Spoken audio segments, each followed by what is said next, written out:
৮০% অন্ধত্বই নিরাময়যোগ্য।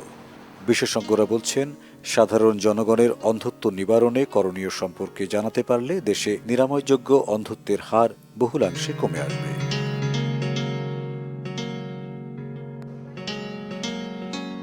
আমাদের মতো উন্নয়নশীল দেশে পরিহারযোগ্য অন্ধত্ব নিয়ন্ত্রণের প্রধান বাধা অজ্ঞতা ও অসচেতনতা।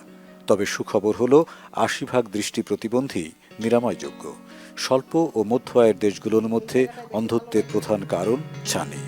Global health partnership for I ক্যাম্পের তথ্য অনুযায়ী বিশ্বে প্রায় ২৮৪ মিলিয়ন ব্যক্তি দৃষ্টি প্রতিবন্ধী।